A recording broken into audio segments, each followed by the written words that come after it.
Merci Saint-Esprit de Dieu. Merci Saint-Esprit de Dieu pour la place que tu prends, Seigneur. Nous t'élevons, Seigneur. Petite pause juste avant de commencer. On a eu un léger problème technique avec le son, donc la voix va paraître un peu étouffée, mais le message est complètement recevable et le Saint-Esprit a parfaitement agi. Je vais te demander d'activer la cloche de notification, de t'abonner, de liker, parce qu'il y a du contenu qui va commencer à arriver sur cette chaîne. Sois richement béni et bon live à toi. Juste pendant la prédication, je vais mettre un- une musique de fond.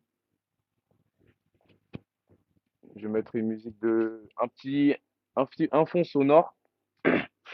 Je bénis le Seigneur parce que je sais qu'il est là. Je sens clairement qu'il est là. Dites-moi si le son est trop fort. Est-ce que le son est trop fort ou pas, le son en arrière? Dites-moi s'il est trop fort. Baisse légèrement.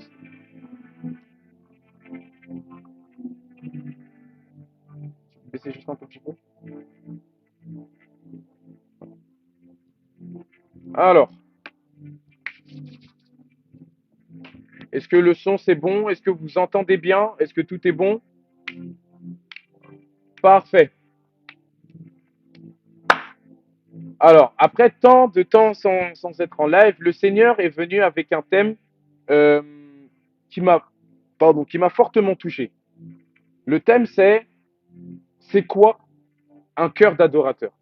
Pourquoi est-ce que ce thème m'est venu? En fait, comme je vous ai dit, j'ai dit au début, pour ceux qui n'étaient pas là, j'étais en train de me demander, en fait, tout simplement, c'est quoi un cœur d'adorateur? Quand j'entends la prophétesse de mon église, quand elle joue au piano et qu'elle chante, on sent le Saint-Esprit. Le Saint-Esprit est diffusé au travers de ses chants. Quand on entend Daniel Banham, plusieurs autres chantres, euh, Dena Moana, je sens que il y a quelque chose, en fait. Ils chantent pas d'eux-mêmes, il y a quelque chose derrière. Et je me suis demandé, Seigneur, c'est quoi un cœur d'adorateur? Et en fait, fidèle à moi-même, le Seigneur m'a emmené à faire une étude sur ce sujet. Et en fait, il m'a clairement parlé. Et tout ça, je vais vous le dire aujourd'hui, tout simplement. Euh, alors, il y a le reflet de mes lunettes, mais bon, si j'enlève mes lunettes, je vais rien voir. Donc, malheureusement, il n'y aura pas le choix. Il y aura la rediffusion du live pour tous ceux qui voudront sur YouTube et sur Instagram. Et le thème d'aujourd'hui est tiré de Genèse 22 à partir de Genèse chapitre 22 à partir de son verset 5. Donc je t'invite à prendre ta Bible, à aller dans Genèse 22 à partir du verset 5. Moi, je crois sincèrement que si tu es présent aujourd'hui, c'est parce que le Seigneur veut te toucher. Donc, ne pars pas de ce live et je prie, ma prière, c'est que le Seigneur puisse saisir ton cœur afin que tout ce qui va être dit aujourd'hui puisse avoir un impact dans ton cœur, puisse te toucher afin de porter du fruit. Car c'est ça qui est le plus important, c'est de porter du fruit.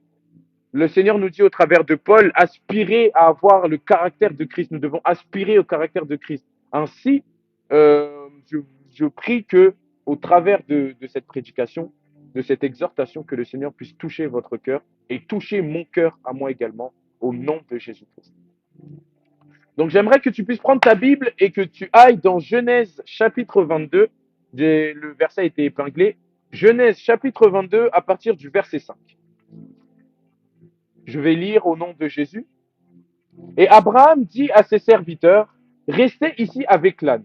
Moi et le jeune homme, nous irons jusqu'à là pour adorer et nous reviendrons auprès de vous. Je vais reprendre, parce que c'est un verset qui est assez court. Genèse 22, verset 5. Et Abraham dit à ses serviteurs, restez ici avec l'âne. Moi et le jeune homme, nous irons jusqu'à là pour adorer et nous reviendrons auprès de vous. Alors, premièrement, pourquoi est-ce qu'on parle du cœur d'adorateur? Pourquoi on ne parle pas tout simplement d'un adorateur? Pourquoi est-ce qu'on va parler du cœur d'adorateur? Non, non.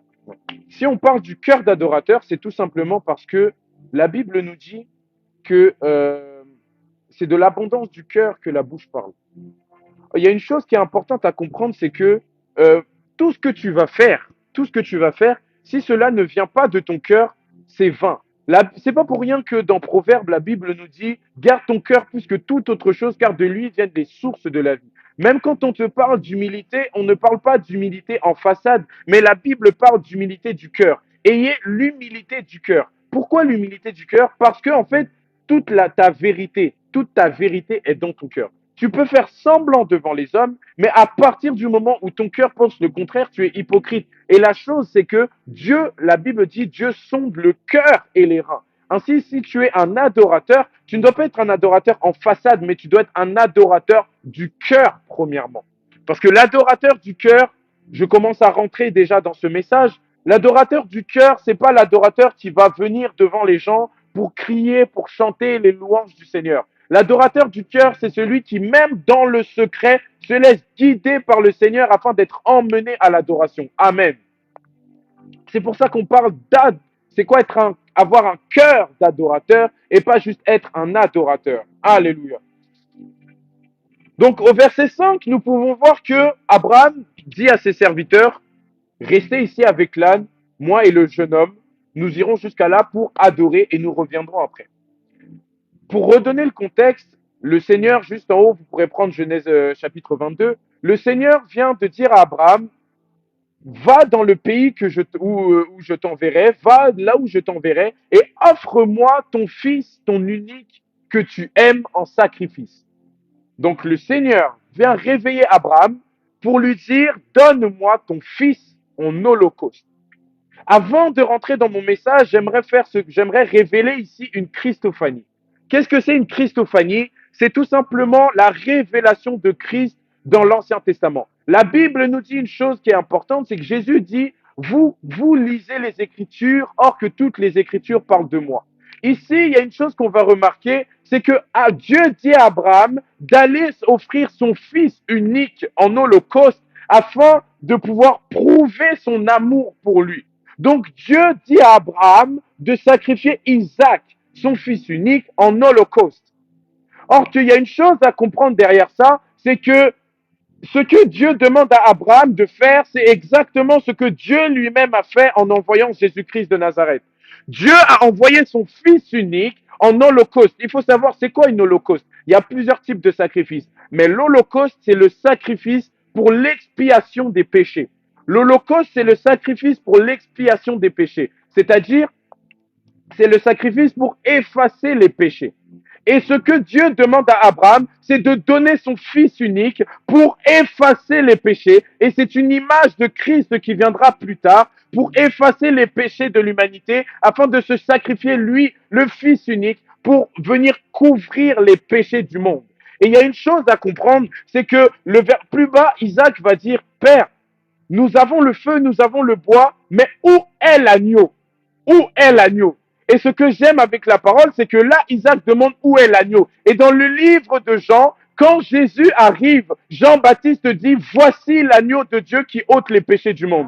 Ainsi, au moment où Isaac demande qui est l'agneau que nous allons offrir en holocauste, dans le livre de Jean, on peut lire que l'agneau de Dieu qui ôte les péchés du monde, c'est Jésus-Christ de Nazareth. Et ça, c'est cette Christophanie qui m'a frappé aux yeux. Et avant de rentrer dans ce message, je voulais impérativement le dire. Pourquoi? Parce qu'il est important de comprendre que le Seigneur est dans toute son écriture sans exception. Alléluia. Maintenant, nous voyons ici que le mot adorer en hébreu, donc le mot qui est cité ici, adorer, quand Abraham dit moi et l'enfant nous irons adorer, c'est le mot shachar. Shachar, donc qui est composé de 3 lettres. En hébreu, c'est shachar, qui est composé de 3 lettres. La lettre shin, la lettre chet et la lettre he. Là, vous allez me dire, il parle chinois. Il me parle chinois. Parce qu'il y en a beaucoup qui vont pas forcément comprendre. Maintenant, la chose à comprendre, c'est que le mot signifie se prosterner. Le mot shachar signifie se prosterner. Maintenant, ici, il est dit 165 fois dans la Bible. Et le seul endroit où il est dit en traduction française adorer, c'est dans ce verset. Sinon, dans tous les autres passages, c'est prosterner. C'est se prosterner qui est dit. OK? Maintenant, il y a une chose qui est à comprendre, c'est que l'hébreu, c'est une langue qui est d'une richesse incroyable. Chaque lettre, chaque mot a un sens très profond. Et c'est en allant dans ces profondeurs que le Seigneur m'a révélé qu'est-ce que c'est un cœur d'adorateur. Tout d'abord, qu'est-ce que c'est l'adoration en général? L'adoration, ce n'est pas juste venir à l'église et chanter des chansons douces. Ce que nous avons fait au début, ce n'est pas que ça, l'adoration. Ce n'est pas que venir chanter des chansons douces. Non, l'adoration, on va voir que c'est toute une vie en fait. L'adoration, c'est pas juste le contraire de la louange. D'ailleurs, la louange, ce n'est pas que danser à l'église. La louange, c'est élever Dieu pour ce qu'il fait, et l'adoration, c'est élever Dieu pour ce qu'il est. Il est Dieu, donc je l'adore. Je n'adore pas Dieu parce qu'il m'a fait du bien, j'adore Dieu parce qu'il est Dieu. Et ça, c'est une chose qui est importante à comprendre. Tu ne dois pas confondre les deux. Tu n'adores pas Dieu pour ce qu'il t'a fait. C'est-à-dire, même si dans ta vie c'est bloqué, même si dans ta vie c'est noir, tu adores Dieu parce qu'il est Dieu. Tu ne vas pas adorer Dieu quand les choses iront bien, mais tu vas adorer Dieu parce qu'il est Dieu. Parce qu'il est l'Éternel qui a fait le ciel et la terre. Alléluia. Ainsi, le Seigneur me fait comprendre que l'adoration, c'est l'homme qui monte vers le Seigneur. L'adoration, c'est dans la louange, le Seigneur vient. Dans l'adoration, l'homme monte vers le Seigneur. Ainsi, pendant les temps d'adoration, tu peux comprendre que certaines personnes sont dans des états que l'homme ne peut expliquer parce que le Seigneur, ils sont montés tout simplement dans les hauteurs. Ils ont été emmenés dans ces hauteurs et ainsi le Seigneur peut leur montrer des choses, peut leur faire comprendre des choses qu'avant ils ne pouvaient pas forcément comprendre. Maintenant, allons dans la profondeur, parce que l'adoration, ce n'est pas juste chanter. Et ça, j'aimerais qu'on puisse le comprendre.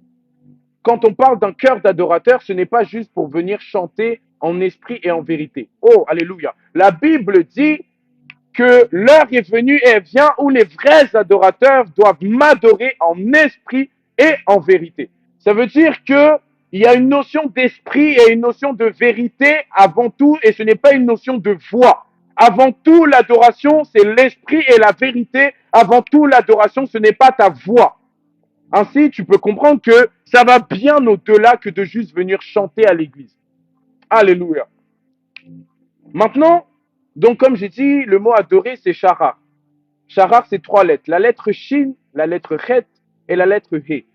Qu'est-ce que le Seigneur m'a donné de comprendre? La lettre shin, donc comme j'expliquais, chaque lettre en hébreu a sa signification. La lettre shin, elle a pour signification l'esprit, le corps, l'âme, l'unité du corps, de l'âme et de l'esprit. Ok? La lettre donc shin a pour signification l'unité du corps, de l'âme et de l'esprit. Et la racine araméenne de ce mot, c'est être changé. C'est pas changer, c'est être changé. C'est une précision qu'il y a à comprendre. Cette lettre a pour symbole l'esprit en mouvement et elle décrit l'action d'une force centrifuge. Qu'est-ce que c'est une force centrifuge? Là, j'utilise peut-être des termes que certains ne vont pas comprendre. Qu'est-ce que c'est une force centrifuge? On nous apprend que la force centrifuge, c'est la force qui te prend de l'intérieur et qui t'emmène vers l'extérieur.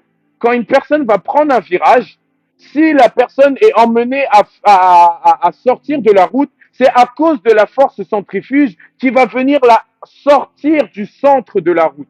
Alléluia. Ainsi, tu vas comprendre que la force centrifuge a pour but de faire sortir de l'intérieur pour emmener à l'extérieur. Là, on est déjà rentré dans le message. Alléluia. J'espère que ton esprit est connecté parce qu'on est déjà rentré dans le message. La force centrifuge donc emmène de l'intérieur vers l'extérieur et dans sa gematria, la gematria c'est la signification des chiffres. Nous savons que chaque chiffre a une signification. Par exemple, le chiffre 7, c'est le chiffre de la perfection. Ainsi, le Shin, la gematria de Shin, donc le nombre qui représente cette lettre, c'est 300. Et quelle est la signification de 300? La signification de 300, c'est le nombre du roi d'Elohim. Ce que c'est le roi d'Elohim, c'est l'esprit de Dieu. Sauf que Elohim, le suffixe im, quand on a im à la fin, ça signifie un pluriel. Ça veut dire que c'est l'esprit du Dieu pluriel. C'est l'esprit du Dieu 3 fois saint. C'est l'esprit de l'éternel Dieu des armées. Ainsi, juste au travers de la lettre Shin, qu'est-ce qu'on peut comprendre de l'adoration? On peut comprendre que l'adoration, c'est l'unité du corps, de l'âme et de l'esprit avec le Dieu très haut. C'est l'unité de tout ton être avec le Dieu 3 fois saint. C'est l'unité de toute ta personne avec le Dieu 3 fois saint. Quand tu es en adoration, tu es en unité avec le Seigneur. Ainsi, alléluia, comme la Bible dit que que moi je suis dans le Père et le Père est en moi. Et la Bible dit également que nous sommes cachés dans le Fils et le Fils est caché dans le Père. Si je suis dans le Fils et que le Fils est dans le Père, ainsi je suis dans le Père. Donc je forme un avec le Père. Et on comprend que l'adoration, déjà, ce n'est pas juste un moment, mais c'est une unité. Une unité entre toi et Dieu, entre toi et l'Éternel. C'est le premier point que tu dois retenir pour toi qui note. L'adoration, c'est l'unité entre moi et le Père, entre moi et le Fils, entre moi et le Saint-Esprit. Alléluia. Pour toi qui note, je reprends. L'adoration, c'est, pardon, excusez-moi, c'est l'unité de tout ton être, de ton corps, ton âme, ton esprit, avec le Père, le Fils et le Saint-Esprit. Ainsi, ton corps, ton âme et ton esprit est en parfaite symbiose avec le corps, l'âme et l'esprit de Dieu. Alléluia. Ainsi, on parle d'une communion parfaite. L'adoration, c'est une communion parfaite entre toi et Dieu.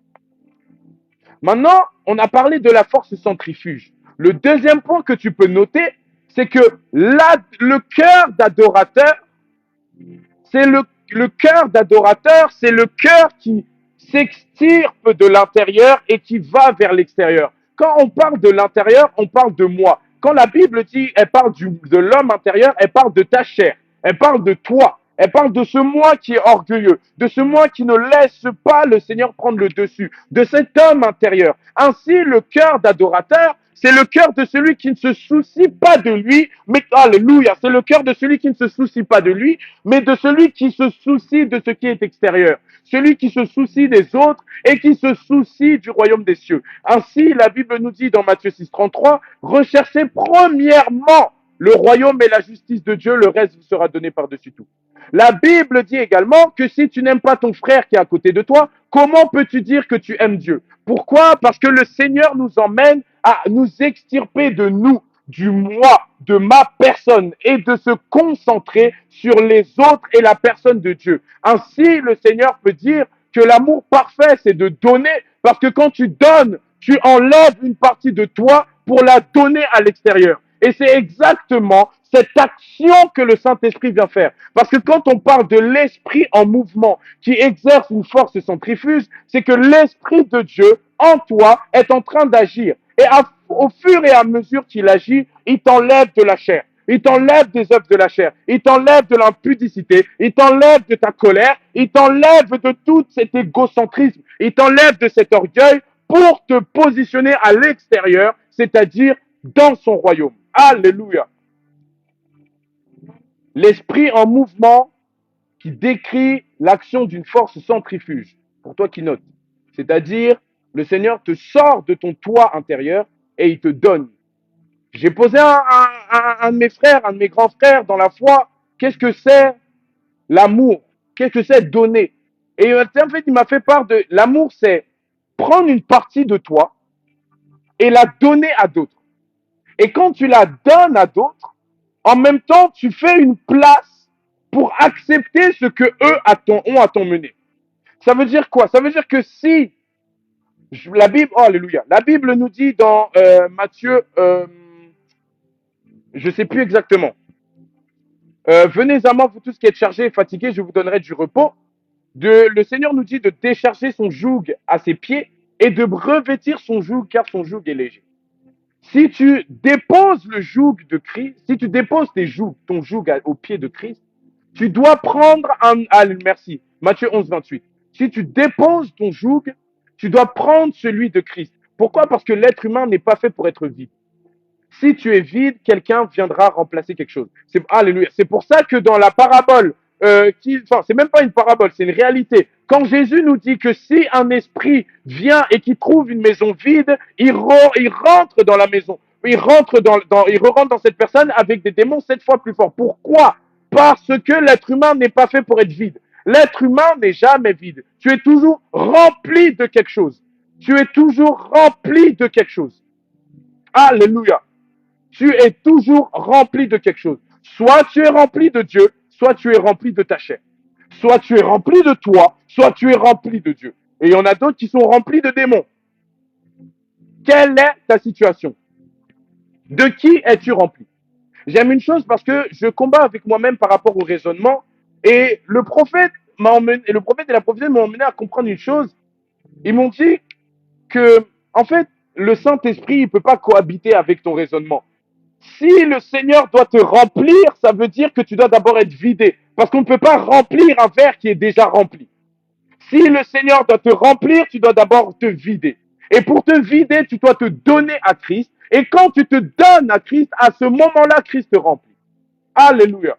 C'est quand tu te donnes que Christ se remplit. Ainsi, comme mon grand frère me l'a dit, quand tu donnes, tu acceptes aussi de recevoir. Parce qu'à partir du moment où tu donnes de ta personne, tu fais de la place pour accepter la personne des autres. Ainsi, quand tu acceptes la personne des autres, tu es capable de te dire, bon, là, cette situation, moi, elle me fait quelque chose. Mais comme c'est mon frère, comme je l'aime, j'accepte sa personne.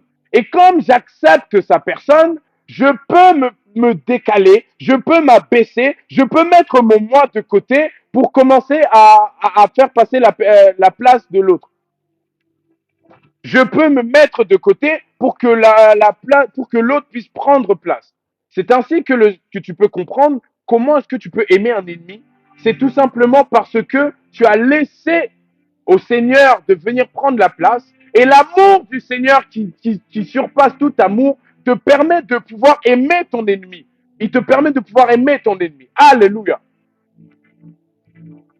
Donc, l'esprit en mouvement qui exerce cette force centrifuge qui te sort de toi pour t'emmener vers les autres, pour t'emmener vers le royaume de Dieu. Alléluia.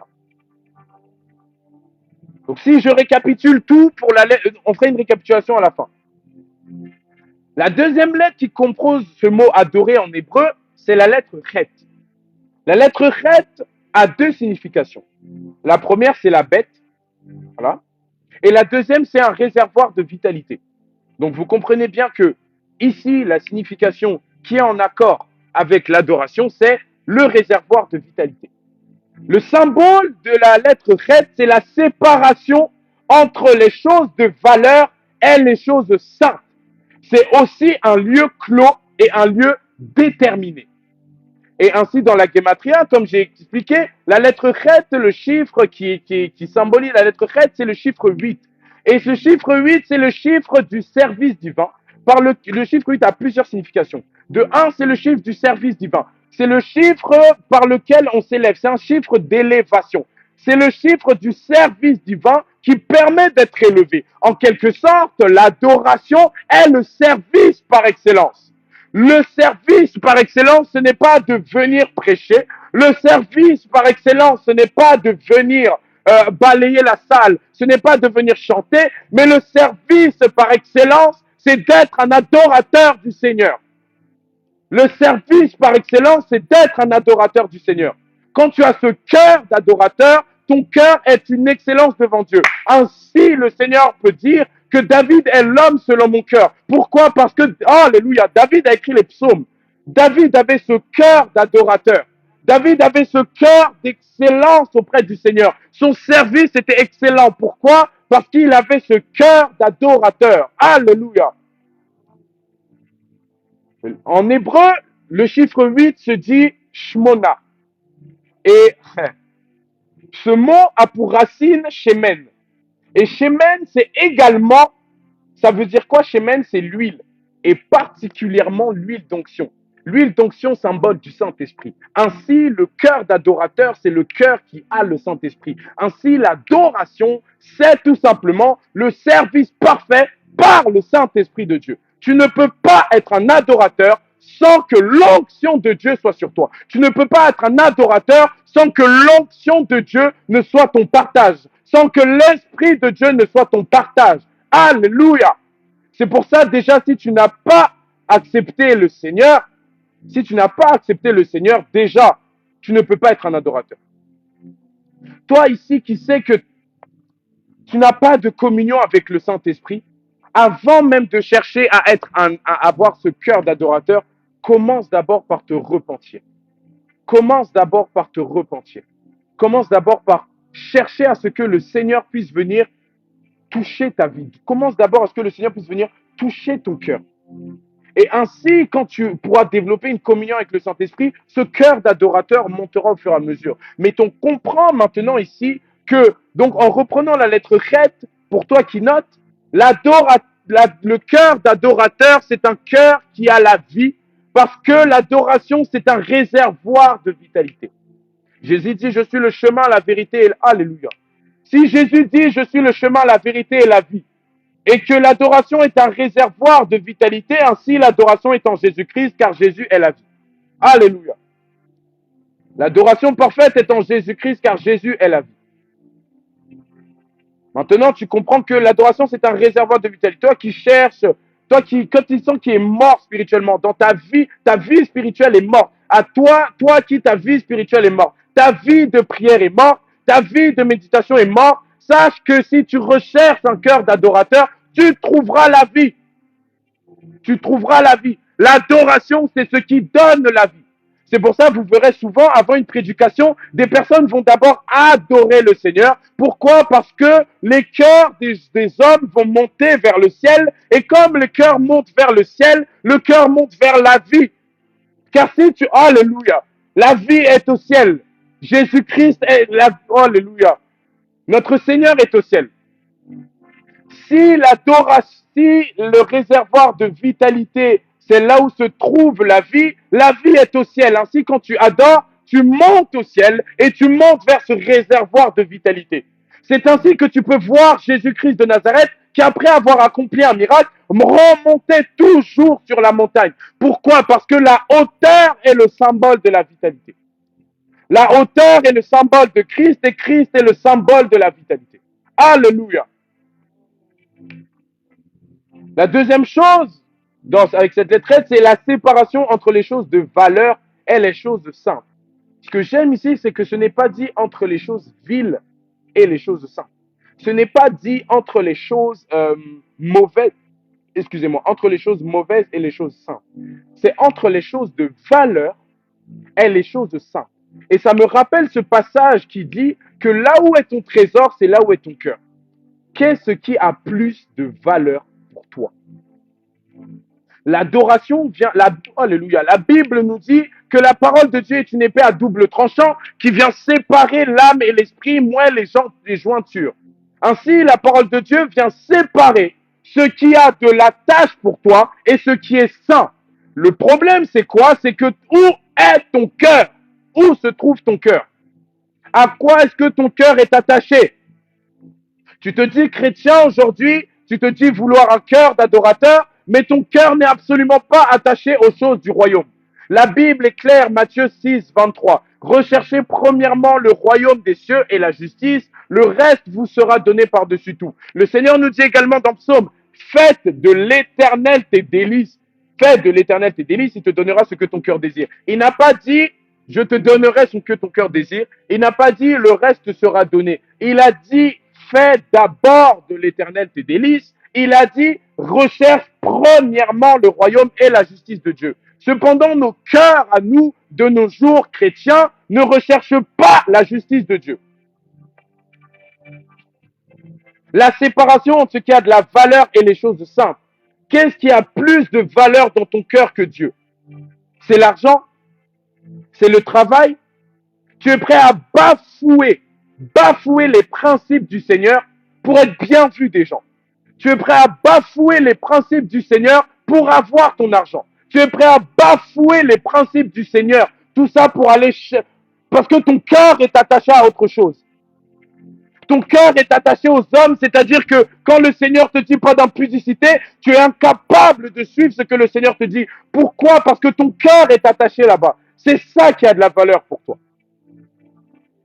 Si une personne de ta famille te commence à te calomnier, à te critiquer, et tu abandonnes les choses du Seigneur, c'est que la vie de cette personne a plus de valeur pour toi que les choses de Dieu. Tu es prêt, par exemple, il y a beaucoup de personnes, tu es prêt à... Donc, on t'invite à un anniversaire le samedi. Tu sais que tu as culte le dimanche matin, mais toi, tu es prêt à aller le samedi. Tu fais toute la fête, et le dimanche pour le Seigneur, tu es fatigué. Et des fois, tu ne te réveilles même pas. Tu te dis, bon, j'aurai la force d'aller le lendemain. Et maintenant, quand il commence à être 4 heures du matin, tu commences à voir que non, tu seras trop fatigué pour aller au culte. Et du coup, tu restes à la maison. Pourquoi? Parce que tu as préféré la fête. Tu as préféré la fête. Tu vois ta play, tu vois ta Bible. Au lieu de te dire, je vais prendre du temps pour méditer, toi, c'est directement la play. Et après, tu vas venir dire, Seigneur, je n'ai pas de temps, Seigneur, Seigneur, Seigneur, alors que tout le temps, tu l'as. Le temps se crée. Quand tu veux quelque chose, tu trouves toujours le temps. Tu trouves toujours le temps. La journée à 24 heures, une journée à 24 heures. Le problème, c'est que 24, la journée, c'est pas que quand il y a le soleil, la nuit aussi fait partie des 24 heures de la journée. La nuit, la journée commence à minuit et elle finit à minuit. De minuit à minuit, tu n'es pas occupé. De minuit à minuit, tu n'es pas occupé. Je parlais avec un autre grand frère à moi dans la foi. J'ai deux personnes que j'appelle des grands frères. Et là, je parlais avec l'autre. Ainsi, lui, tous les jours, il médite la parole de Dieu. Sauf qu'il ne travaillait pas. Il ne travaillait pas. Et ensuite, il a commencé à travailler parce que situation obligeait qu'il commence à travailler. Et maintenant, il se demandait comment est-ce que je vais faire pour pouvoir méditer autant tout en travaillant pendant 8 heures du temps. Et il m'a dit une chose. Il m'a dit, tu sais, en fait, je me suis rendu compte que beaucoup de gens sont des menteurs. Pour la simple et bonne raison que quand il rentre du travail, la première chose qu'il fait, il médite. Ainsi, il a totalement le temps de pouvoir méditer. Cependant, toi et la plupart des personnes, quand tu rentres du travail, oh Seigneur, je suis fatigué, comprends-moi, je me pose d'abord. Tu te poses, tu allumes le téléphone, Netflix et au final, tu dors. Alléluia, merci Jason. Ecclésiaste 3.1 nous dit, il y a un temps pour tout, un temps pour toute chose sous les cieux. Cependant, toi, tu as un temps que pour un truc, la distraction. Le Seigneur, on voit après. Et tu veux quand même que le Seigneur puisse venir te donner une communion avec l'Esprit de Dieu, alors que tu ne cherches absolument pas à avoir cette communion. Ta seule recherche de la communion avec le Saint-Esprit, c'est, Seigneur, s'il te plaît, je veux te connaître, je veux te rencontrer, et derrière ça, tu ne fais aucun effort. C'est comme si je vois une fille qui me plaît. Je vois une fille qui me plaît. Je dis, oh Seigneur, je veux l'épouser. Je veux la, Seigneur, je sens que cette fille, j'ai envie d'apprendre à la connaître. Bon, ok. Mais va lui parler. Va apprendre à la connaître. Tu n'apprends pas à la connaître et puis tu dis, Seigneur, je veux l'épouser, mais toi, tu ne fais même pas de premier pas. Tu n'apprends pas à la connaître. Comment est-ce que tu veux épouser cette personne? C'est la même chose avec le Seigneur, parce que la Bible nous dit que le Christ est l'époux et nous sommes l'épouse. Si nous n'apprenons pas à connaître l'époux, comment pouvons-nous? Nous ne sommes même pas une épouse si nous ne connaissons pas l'époux. Une épouse qui ne connaît pas son époux n'est pas une épouse. Si le mari ne connaît pas sa femme et si la femme ne connaît pas son mari, ce n'est pas une épouse, ce n'est pas un époux. Cependant, nous avons un époux qui a dit, je te connaissais avant le sein de ta mère et je t'avais déjà établi prophète des nations. Ainsi, le Seigneur te connaît avant que tu sois formé. Donc, si lui te connaît, c'est à toi d'aller apprendre à le connaître. Et pour ça, tu dois séparer ce qui a de la valeur à tes yeux de ce qui est saint. Et c'est ça, à ce moment-là seulement, tu pourras avoir un cœur d'adorateur. Quand tu sauras séparer ce qui a de la valeur à tes yeux et ce qui est saint. Saint, c'est mis à part, en fait, les choses de Dieu. Ce qui est saint, c'est là, j'ai un temps pour ceci, j'ai un temps pour cela, j'ai un temps pour ceci, j'ai un temps pour cela. Là, ce temps, il est au Seigneur. Là, ce temps, il est à autre chose. Là, ce temps, il est au Seigneur. Là, ce temps, il est à autre chose. Alléluia. Enfin, la dernière lettre, c'est la lettre He. Donc je reprendrai, on refera une synthèse globale. La dernière lettre, c'est la lettre He. La signification de la lettre He, c'est voici, mais voici dans le sens donné, présenté. Quand je dis voici, c'est un présent que je fais. Voici, je présente quelque chose. Alléluia. Mais c'est aussi un cri de joie, un cri de triomphe. C'est voici dans le sens je donne, mais c'est également un cri de joie.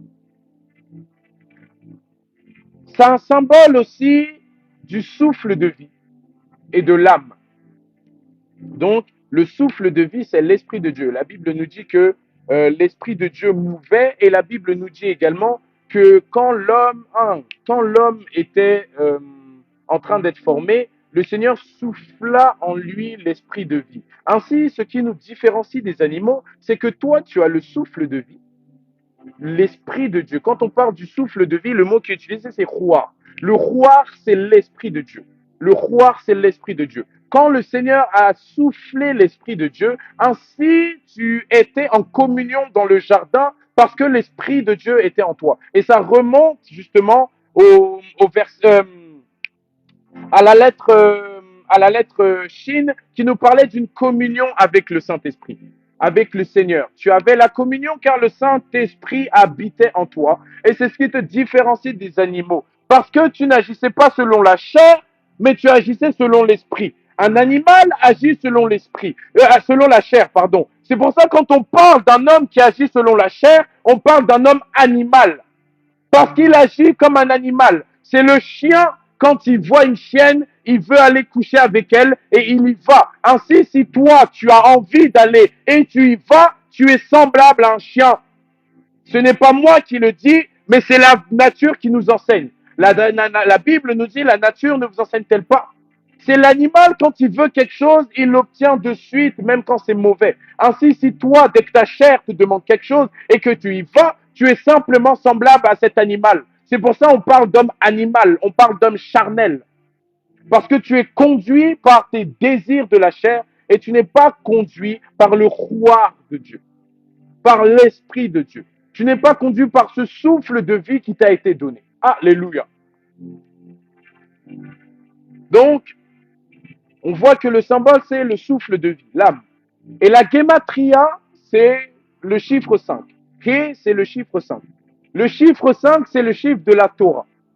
Alors, il faut savoir que, alors, l'ensemble de l'Ancien Testament, on appelle ça le Tanakh.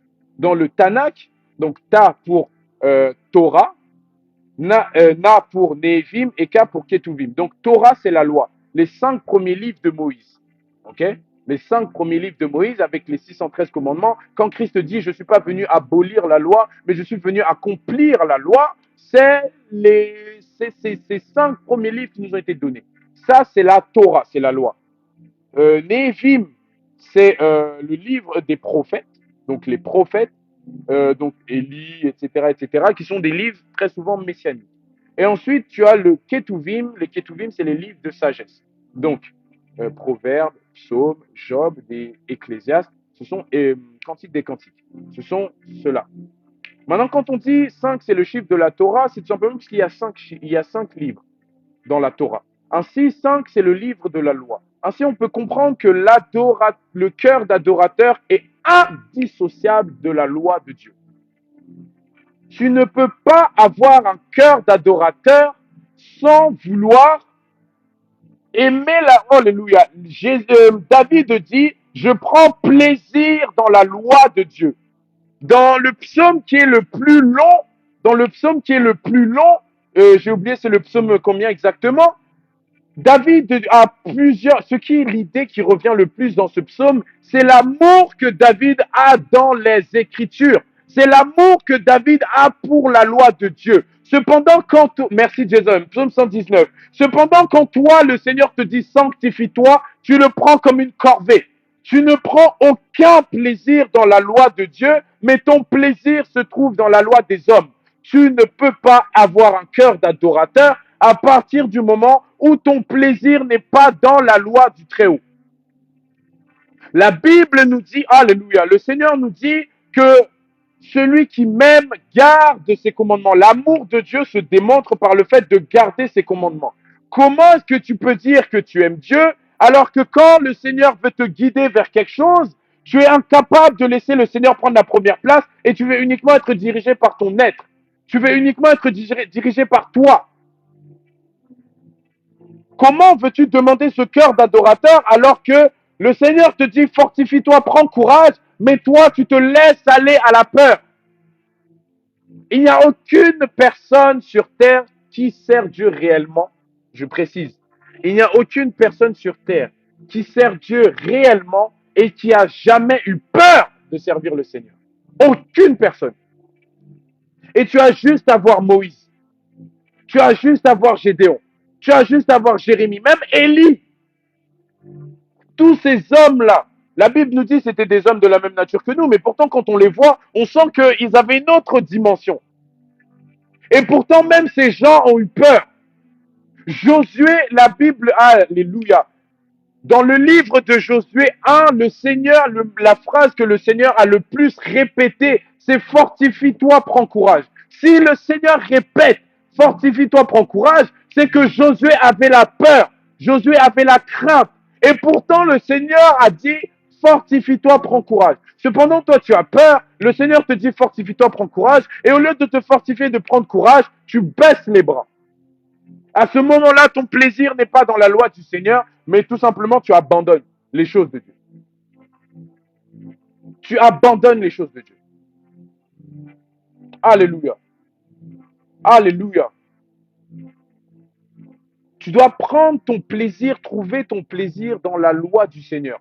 Tu dois trouver ton plaisir dans les choses de Dieu. Tu dois voir les fruits de l'esprit et te dire oui, c'est à ça que moi je veux ressembler. Quand on parle de l'amour, de la bénignité, de la fidélité, tu dois voir le caractère de Christ et te dire c'est à ça que je veux ressembler. Parce que si la, alléluia, si la foi, si la loi a été accomplie en Christ, ça veut dire que quand tu vois Christ, tu vois la loi. Ainsi, quand tu vois Christ, tu dois avoir de l'amour pour le comportement de Christ. Tu dois avoir de l'amour pour le caractère de Christ, pour la simple et bonne raison que si tu aimes Christ, tu aimes la loi.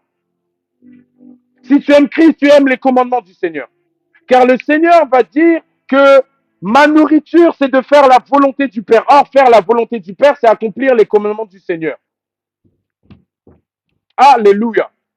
Si tu aimes Christ, si tu aimes son caractère, si tu aimes le fait que Christ, après chaque moment, il allait prier, Christ ému de compassion, Christ les miracles, Christ l'amour, Christ la compassion, Christ il ne Christ après chaque moment, il allait prier, Christ ému de compassion, Christ les miracles, Christ l'amour, Christ la compassion, Christ. Nous allons continuer.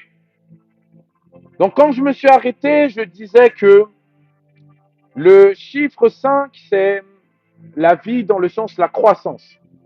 Donc la croissance, c'est le chiffre qui fait que c'est le 5e jour que le Seigneur a dit à la terre d'être féconde. C'est à la terre que le Seigneur a d'abord dit d'être féconde. C'est d'abord à la terre que le Seigneur a dit de se multiplier. Et ça s'est fait le 5e jour. Toute chose a commencé à être croissante à partir du 5e jour. Ainsi, on comprend que le chiffre 5 a une importance dans cette croissance. Et quand tu as un cœur d'adorateur, tu grandis. Et ainsi, yes, ce que je disais avant de couper, c'est que tout est lié. Pourquoi? Parce que quand le Saint-Esprit fait son travail, on a vu que avec la lettre Chet, on parle de l'action du Saint-Esprit, le Saint-Esprit en mouvement afin d'exercer la force centrifuge. Quand le Saint-Esprit vient te prendre de l'intérieur, il te sort du toit, il te sort de ton orgueil, à ce moment-là, tu peux grandir parce que tout ce qui est interne est confiné. Je pense que quelqu'un n'a pas compris. C'est seulement quand tu es à l'intérieur que tu ne peux pas grandir.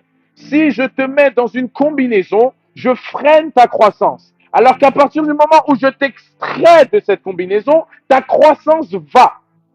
C'est parce que l'être humain s'est enfermé dans le péché que l'esprit a arrêté de grandir. C'est parce que l'être humain s'est enfermé dans la désobéissance que l'Esprit de Dieu a arrêté de grandir en l'homme et qui s'est retiré. Cependant, si tu veux une croissance, tu es obligé de laisser le Saint-Esprit te sortir de cet intérieur afin de t'emmener à l'extérieur, de t'emmener vers là où le Seigneur veut afin que tu puisses grandir. Le Seigneur n'a pas dit à Abraham, le Seigneur n'a pas dit à Abraham, je ferai de toi une grande nation en étant à Ur en Chaldée. Il lui a d'abord dit de sortir de là où il était afin de faire de lui une grande nation. Le Seigneur n'a pas dit à Abraham, je ferai de toi une grande famille en étant à Ur en Chaldée. Il n'a pas dit, je te rendrai grand comme les étoiles en étant à Ur en Chaldée. Il lui a d'abord dit de sortir de sa famille, de sortir de son péché, surtout de sortir de sa zone de confort. Tu dois sortir de ta zone de confort pour que le Seigneur puisse te faire grandir. Tu ne grandis pas dans ta zone de confort. Merci Saint-Esprit de Dieu. Tu ne grandis pas en restant à la place où tu es. Si tu veux grandir, tu es obligé de sortir de là où tu es afin que le Seigneur t'emmène dans les hauteurs. Le Seigneur ne t'emmène pas dans les hauteurs si tu restes assis dans la bassesse. Tu dois sortir de la bassesse pour être emmené dans les hauteurs. Je répète cette phrase. Le Seigneur ne t'emmène pas dans les hauteurs quand tu es assis dans la bassesse. Le Seigneur, pour t'emmener dans les hauteurs, tu dois d'abord te sortir, avoir la volonté de sortir de la bassesse. Et c'est seulement, alléluia. Regardez cet exemple qui me vient en tête. Jésus a vu Pierre en train de couler. Pierre a marché sur les eaux. Jésus a vu Pierre en train de couler. Mais c'est seulement quand Pierre a dit Seigneur, sauve-moi que Jésus a tendu sa main. C'est seulement parce que Pierre a eu la volonté de sortir de l'eau que le Seigneur a tendu sa main pour faire sortir Pierre. Le Seigneur ne va pas t'emmener dans les hauteurs si ta propre volonté c'est de rester dans la bassesse. Le travail commence par toi. Tu dois d'abord avoir la volonté de sortir de la bassesse, de dire Seigneur, sauve-moi. De la même manière, alléluia. Comment on appelle? L'homme qui avait sa fille morte. J'ai oublié le nom exactement, mais Jairus. Voilà. Jairus, la fille de Jairus. Quand Jairus avait un problème d'incrédulité, il avait du mal à croire. Et le Seigneur lui a dit, crois-tu que je peux le faire? Pourquoi doutes-tu? Et Jairus a dit, Seigneur, viens au secours de mon incrédulité. Il a encore une fois appelé le Seigneur pour venir au secours. C'est quand tu appelles le Seigneur que qu'il vient au secours. Pourquoi? Parce que le Seigneur te dit qu'il frappe à la porte. C'est à toi d'ouvrir. Le Seigneur ne vient pas défoncer la porte de chez toi parce que le Seigneur est un gentleman. Il toque. Si on a très souvent, je pense qu'on a presque tous eu cette expérience où il y a une voisine qui vient toquer à la maison et puis maman dit que je ne suis pas là. Bon, souvent quand on était petit, on a dit maman a dit qu'elle n'est pas là. Ce qui a, moi je sais que ma mère m'a cogné pour cette bêtise. Maintenant, le truc c'est que si tu refuses d'ouvrir la porte, je ne vais pas rentrer. Et il y a une chose, un exemple que mon prophète aime prendre ici, c'est qu'il dit quand je t'appelle, mais si tu décides de ne pas répondre, on ne va pas parler. Si tu décides de poser ton téléphone à plat quand je t'appelle, on ne va pas parler. Alors pourquoi est-ce que tu viens reprocher à Dieu une inaction dans ta vie alors que toi-même tu ne décroches pas au téléphone? Comment tu peux accuser Dieu? Comment tu peux avoir ce courage d'accuser Dieu alors que quand il t'appelle, tu ne réponds pas? Tu accuses le Seigneur alors que quand il t'appelle, tu ne réponds pas. Quand il frappe à la porte, tu ne le laisses pas rentrer. Tu ne le laisses pas pouvoir venir te sauver. Tu ne laisses pas pouvoir venir te sortir. Mais c'est seulement à toi, ton seul but, c'est que Seigneur vient, Seigneur agit, Seigneur ceci, Seigneur cela. Mais quand le Seigneur vient toquer, tu n'ouvres pas ta porte. Est-ce que ça bug ou est-ce que c'est bon? Là, je vois en ligne, je vois que c'est bon. Je continue. Si tu es une personne, tu sais que quand Dieu t'appelle, tu ne réponds pas, alors arrête de vouloir chercher des choses auprès du Seigneur. Fais ton travail. Fais ta part. Sa part, elle est déjà accomplie. Tout est accompli à la croix. Il a déjà accompli. Il t'a donné l'opportunité. La Bible dit afin que tous ceux qui croient puissent accepter. Il a donné l'opportunité à tout le monde. Il a donné l'opportunité à tout le monde. C'est à toi de faire ta part. Oh, mais j'arrive pas. Seigneur, viens au secours de mon incrédulité. J'ai beaucoup de mal. Je donne mon exemple à moi-même. Quand on me dit que tu es un évangéliste qui est appelé au miracle, etc., je doute. Parce que j'ai du mal avec cette foi-là. Mais pourtant, je crie, je vais vers le Seigneur, je dis, Seigneur, viens au secours de mon incrédulité, car de mes propres forces, je ne peux pas. J'ai besoin de toi. Parce que je laisse la porte ouverte. Mais toi, quand tu as du mal, tu laisses tomber. Le Seigneur vient à ta porte, c'est comme si c'était un commercial, en fait. Il vient à ta porte, tu regardes, et puis tu fermes la porte et tu repars à ta vie. Changeons notre mentalité, changeons nos cœurs. Ouvrons nos cœurs au Seigneur, afin qu'il puisse prendre toute la place Alléluia. Si tu es connecté, écris un Amen si tu es connecté afin que je puisse avancer pour savoir si tout est bon. Alléluia. Ainsi, le dernier point du coup de cette gematria par rapport au verset euh, à la lettre He, c'est donc le chiffre 5 qui est le chiffre de la loi. Un cœur d'adorateur, c'est ce cœur qui prend plaisir dans la loi de Dieu et c'est ce cœur qui grandit parce que quand le Seigneur fait son action, il t'extirpe de ton homme intérieur afin de t'emmener vers l'extérieur, de t'emmener vers lui, vers sa volonté, de t'emmener vers l'amour. Parce que l'extérieur, c'est l'amour. Comment tu veux aimer quelqu'un si tu es toujours concentré sur toi? Alléluia. L'extérieur, c'est l'amour. Le Seigneur te sort de l'égocentrisme pour t'emmener à l'amour. Parce que à chaque fois que le Seigneur parle d'amour, l'amour est dirigé vers les autres. Alléluia. L'amour est dirigé vers les autres. Toi qui notes, retiens cette phrase. L'amour est dirigé vers les autres. Cependant, tu penses toujours d'abord à ta première personne avant de penser aux autres. D'abord ton bien-être et ensuite les autres. L'amour est dirigé vers l'extérieur. Parce que l'amour, c'est donner. Tu ne donnes pas à l'intérieur, mais tu donnes à l'extérieur. On a parlé du mot ré qui signifie voici, en mode un présent. Un présent, c'est moi j'ai et je te donne. Quand je te fais un cadeau, un présent, c'est un présent, c'est un cadeau. Ainsi, quand je te fais ce cadeau, je te le donne. Ce n'est pas de moi à moi, c'est de moi à toi. Je t'aime, toi. J'agis pour toi. Je fais pour toi. Ainsi, Christ s'est donné pour toi. Alléluia.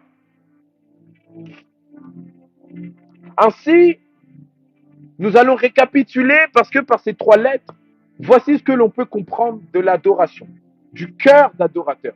Encore une fois, je reprends. On parle d'un cœur d'adorateur parce que la sincérité, ce n'est pas dans tes actes, ce n'est pas dans ta voix, ce n'est pas dans ce que les autres voient, mais c'est dans ton cœur. La Bible parle d'humilité du cœur, elle parle de garder son cœur plus que toute autre chose, elle parle de la volonté du cœur, elle parle du cœur de l'homme qui est tortueux, que nul ne peut connaître sauf Dieu. Et la Bible dit que Dieu sonde le cœur et les reins. C'est le cœur qui est l'élément de ta sincérité. La Bible dit que David est l'homme selon le cœur de Dieu. Tous ces points pour appuyer que c'est la sincérité du cœur. C'est pour ça qu'on parle de cœur d'adorateur. Alléluia. La Bible dit, comme j'ai dit au début, d'adorer en esprit et en vérité. Si la sincérité représente la vérité, ainsi quand on parle d'adorer en esprit et en vérité, on parle d'adorer en esprit et avec le cœur. Car ton cœur, c'est là où il y a la vérité.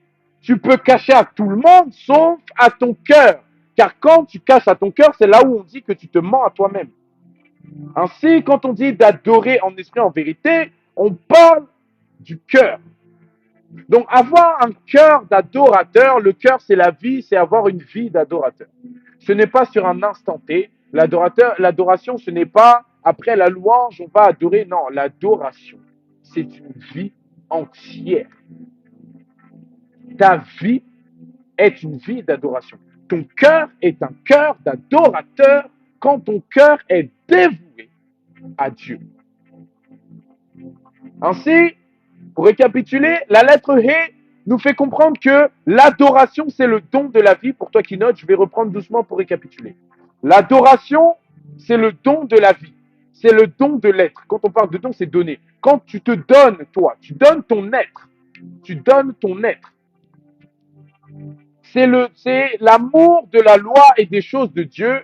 Et l'adoration fait croître la vie qui est en toi. La vie, c'est le Saint-Esprit. Ainsi, quand le Saint-Esprit est en toi et que tu vis une vie d'adorateur par la sainteté, par l'amour du Seigneur, par l'amour des commandements du Seigneur, à ce moment-là, la vie grandit en toi. Pourquoi? Parce que tu produis du fruit. Or, un arbre qui ne produit plus de fruits est un arbre qui est mort. À partir du moment où tu produis du fruit, c'est que tu es vivant. Ainsi, l'arbre qui produit du fruit, c'est l'arbre qui est en vie. Mais si tu vois ta vie et que tu ne produis pas de fruits, c'est qu'il y a une mort qui est entrée quelque part. Il y a une mort qui est entrée quelque part. Je vous dis ici, c'est bien beau de dire moi avant j'étais, moi avant je portais du fruit, moi avant j'étais très zélé, moi avant un arbre qui ne porte plus de fruits est un arbre mort. La Bible ne dit pas qu'un arbre qui portait zélé, moi avant un arbre qui ne porte plus de fruits est un arbre mort. La Bible ne dit pas qu'un arbre qui portait, tu regardes ta vie et que tu vois qu'avant tu portais du fruit et que tu ne portes plus de fruits, alors c'est qu'il y a une mort qui est entrée. Alléluia. Je reprends parce qu'on m'a dit que ça buguait. Si tu vois ta vie, que avant tu portais du fruit et que maintenant tu ne portes plus de fruits, c'est qu'il y a une mort qui est rentrée. Car l'arbre qui est en vie porte du fruit et l'arbre qui ne porte plus de fruits est un arbre mort. Alléluia. Est-ce que c'est bon au niveau de la connexion? Est-ce que je peux avancer ou est-ce que ça bug encore? Si ça ne bug, faites-moi signe, dites-le moi afin que je puisse avancer. Alléluia. C'est bon, merci Jésus. Au travers de la lettre Chet, nous avons vu que l'adoration, c'est le réservoir de la vie. Donc un cœur d'adorateur, c'est un cœur qui soupire après le réservoir de la vie. Nous avons vu que l'adoration, c'est monter vers Dieu. Ainsi, Dieu est le réservoir de la vie. Et quand je monte dans une vie d'adoration, je répète, dans une vie d'adoration, j'ai une vie qui monte vers le Seigneur. Ainsi, je peux voir des choses que je ne voyais pas. Je peux comprendre des choses que je ne comprends pas, que je ne comprenais pas. Pourquoi? Parce que je suis monté. L'adoration sépare ce qui a de la valeur aux yeux de l'homme de ce qui est saint et juste aux yeux d'Élohim, aux yeux de Dieu. Et l'adoration, c'est également le service divin, le service par excellence. Si oh, Lucifer était celui qui réjouissait le cœur de Dieu par les adorations. Ainsi, Lucifer a été précipité parce qu'il faisait le service par excellence, mais ce service par excellence a emmené de l'orgueil. Ainsi, juste avec l'exemple de Lucifer, on peut comprendre que le cœur d'adorateur est un cœur humble. Lucifer était un adorateur sans avoir le cœur d'adorateur, car il a laissé l'orgueil entrer dans son cœur. Celui qui a le cœur d'adorateur est humble. Le cœur d'adorateur est accompagné de l'humilité. Ainsi, ça fait que même quand tu te retrouves à être celui qui réjouit le cœur de Dieu, tu es capable de t'allonger par terre devant les hommes pour la simple et bonne raison que tu connais ta place. Alléluia. La Bible dit que la terre est son marchepied. Donc tu dois connaître ta place avant de désirer ce cœur d'adorateur. Alléluia. L'adoration, c'est donc le service divin, le service par excellence qui permet de s'élever et d'avoir l'onction de Dieu. Amen. Et au travers de la lettre Shin, du coup, nous avons vu que l'adoration, c'est l'unité entre l'être humain et l'esprit de Dieu. C'est l'unité, c'est la communion entre l'homme et Dieu. Le cœur d'adorateur, c'est un cœur qui est en communion avec l'esprit de Dieu. Et par cette unité, l'homme se voit extirpé de son égocentrisme, parce que si je suis un avec une personne qui n'est pas là-bas, elle va m'attirer à lui, parce qu'on est par cette force justement centrifuge, cette force qui est forte. Elle va m'attirer à lui, et ainsi, je me sens extirpé de ma propre chair et je vais vers Elohim. Alléluia. Et du coup, on comprend qu'en fait, tout simplement, une vie d'adoration, un cœur d'adorateur, c'est un cœur qui recherche la communion avec Dieu. C'est un cœur qui recherche la vie avec Dieu. C'est un cœur qui recherche son plaisir dans la loi de Dieu. C'est un cœur qui a soif de Dieu. C'est un cœur qui soupire après Dieu. C'est un cœur qui est prêt, qui crie Maranatha, nous t'appelons Maranatha. C'est un cœur qui dit Seigneur, viens. C'est un cœur qui est désireux des choses de Dieu. C'est un cœur qui fait du Seigneur ses délices. C'est un cœur qui recherche premièrement le royaume de Dieu. C'est ça un cœur d'adorateur et c'est ça l'adoration. L'adoration, c'est la communion parfaite avec Dieu dans la sanctification, dans l'amour du prochain. En fait, une vie d'adoration, c'est une vie chrétienne à l'état pur, c'est la vie de Christ. C'est la vie d'un chrétien réel. Le cœur d'adorateur, c'est ce cœur qui se soucie de Dieu, C'est ce cœur que Christ avait. C'est ce cœur qui porte la croix de Christ. C'est ce cœur qui dépose son joug au pied de Dieu et qui revêt le joug de Christ. C'est ça, le cœur d'adorateur. Ce n'est pas juste venir chanter ici. Et ça, c'est ce que le Seigneur m'a bien fait comprendre. Joshua, le cœur d'adorateur, ce n'est pas venir chanter, venir demander l'onction du Seigneur, venir jouer du piano jusqu'à ce que tu puisses ressentir le Seigneur. Le cœur d'adorateur, c'est une vie qui m'est dévouée. C'est un cœur qui m'est dévoué. C'est ça, le vrai cœur d'adorateur. Alléluia. Ainsi, quand Abraham dit, et nous allons conclure, quand Abraham dit, moi et l'enfant, nous irons adorer, il y a beaucoup de personnes qui pensent que Abraham a dit ça pour couvrir ce qu'il allait faire ou quoi. Or que non, Abraham est un homme, le livre d'Hébreux, nous parle de la foi d'Abraham comme d'une foi qui est très grande. Ça veut dire qu'il savait très bien ce qu'il faisait. Abraham avait tellement la foi en Dieu que quand on plonge dans les Écritures, on comprend qu'il savait même que si Dieu voulait, il lui redonnait Isaac. Ainsi, quand il dit « moi et l'enfant, nous irons adorer », on comprend qu'il y a cette notion du don de ce qui est cher. Aujourd'hui même, mon prophète nous a expliqué que Caïn et Abel, si Caïn a vu son offrande pas agréée, c'est parce que Caïn n'a pas donné ce qui était cher, Caïn n'a pas donné ce qui avait du prix, alors que Abel a donné les prémices. Abel a donné ce qui avait du prix. Ainsi, alléluia, ainsi c'est pour ça que le sacrifice de Christ est le sacrifice parfait, parce que c'est ce qui avait du prix aux yeux de Dieu, son fils unique. Ainsi, quand Dieu dit à Abraham, va me donner ton fils unique, Abraham il précise bien celui que tu aimes. Ainsi, quand Abraham il va pour donner ce qu'il a de plus cher. Ainsi, quand il dit nous irons adorer, on comprend qu'il dit nous irons donner ce que nous avons de cher. Alléluia. Nous irons nous donner. Donner, c'est abandonner. Nous irons nous abandonner. Il y a un passage, il me semble, qui dit que l'homme, en fait, la plus haute chose qui protège, c'est lui-même. Donc, quand tu te donnes toi-même, tu montres que ton toi n'a plus de valeur par rapport au Seigneur. Alléluia. Ainsi, vivre une vie d'adoration, c'est vivre une vie d'abandon total à Dieu. C'est être un adorateur, c'est être abandonné à Dieu. C'est ce qu'on a dit tout à l'heure. C'est une vie qui est complètement sacrifiée. Et en fait, ceux qui sont...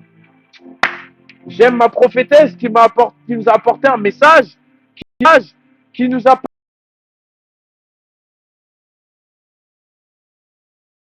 parlé. Alléluia. Est-ce que c'est bon? Est-ce que ça bug ou c'est bon? Alléluia. Alléluia. Saint-Esprit de Dieu. C'est bon, merci Jason. Le Seigneur nous a fait comprendre que quand tu es à genoux, je reprends. Vous voyez, Gédéon, le Seigneur a dit à Gédéon que choisis des hommes que tu vas envoyer. Et maintenant, le Seigneur a dit à Gédéon, il était en train de faire sa sélection. Et dans l'une de ces sélections, le Seigneur dit, tu prends ton armée, tu vas les emmener auprès du ruisseau. Ceux qui vont boire à genoux, tu vas les enlever, et ceux qui vont boire couchés, tu vas les emmener avec toi. Et ce qu'elle nous a fait comprendre, c'est que celui qui est couché est complètement abandonné, tandis que celui qui est à genoux est encore sur son qui-vive, est encore trop en lui. Et le truc, c'est que nous, si nous voulons avoir ce cœur d'adorateur, nous devons être abandonnés à Dieu. Nous devons être couchés et non à genoux. Car celui qui est à genoux, au moindre coup de vent, il peut vaciller. Alors que si tu es allongé, le vent peut passer, il va passer au-dessus de toi. Pourquoi? Parce que tu es allongé. Le vent peut passer, il ne va pas t'atteindre. Pourquoi? Parce que tu es allongé. Et même si le vent te touche, parce que tu peux être allongé, le vent te touche. Et même s'il te touche, tu ne bougeras pas. Parce que tout ton poids est par terre. C'est ainsi que la Bible dit dans Matthieu Que celui qui s'est fondé sur le roc voit, même si les tempêtes viennent, même si les vents viennent, il n'est pas emporté. Pour la simple et bonne raison que ses appuis sont solides. Alléluia. Ceux qui sont couchés, adorer veut aussi dire prosterner. Or, quand tu es prosterné, tu es couché. Ainsi, quand tu es couché, tu es abandonné. Ainsi, quand tu es un adorateur, tu es abandonné à Dieu. Alléluia. Être couché, être abandonné. Et pour être couché, pour être abandonné, et ça sera le mot de la fin, tu dois être conduit par l'Esprit de Dieu. Ça fait 3 semaines, dans chaque thème qu'on nous donne dans mon assemblée, le mot final que le Seigneur me fait comprendre, c'est que tu dois être conduit par l'Esprit de Dieu. Moi, je suis une personne de base qui a énormément de raisonnement, qui a énormément de mal à laisser place, encore plus dans les choses de Dieu. Et pourtant, le Seigneur me fait comprendre que si je ne suis pas si je ne laisse pas l'Esprit de Dieu prendre la première place, rien de tout ça va arriver. Car la Bible nous dit que c'est par l'Esprit de Dieu que nous disons Abba Père. La Bible nous dit dans Corinthiens que si un homme confesse Christ, c'est uniquement par l'Esprit de Dieu. Je ne sais plus si c'est Corinthiens. La Bible nous dit également que nous avons reçu les arts de l'Esprit, donc nous avons les prémices de l'Esprit, et c'est grâce à cet Esprit que nous pouvons crier Abba Père. Ainsi, si tu es chrétien, si tu as accepté Jésus, c'est uniquement parce que l'Esprit de Dieu t'a convaincu de péché. La Bible dit même que c'est l'Esprit qui convainc l'homme du péché et que c'est l'Esprit qui vient toucher les cœurs afin de les emmener au Père. Ainsi, si tu ne te laisses pas conduire par l'Esprit, tu ne peux pas être à cette image de Christ. Pourquoi? Parce que on a vu que le cœur d'adorateur, c'est ce cœur que Christ avait. C'est être à l'image de Christ. Maintenant, si toi, tu ne médites pas, tu ne pries pas, tu ne cherches pas la communion avec le Seigneur, tu ne prends pas ton plaisir, tout ce qu'on a cité, tu sais que tu n'es pas dedans. Tu prends Galates 5, tu vois les œuvres de la loi, les œuvres de la chair, les œuvres de l'esprit. Toi, tu es dans l'esprit, dans la chair. À aucun moment tu désires l'esprit. Tout ça, c'est niet.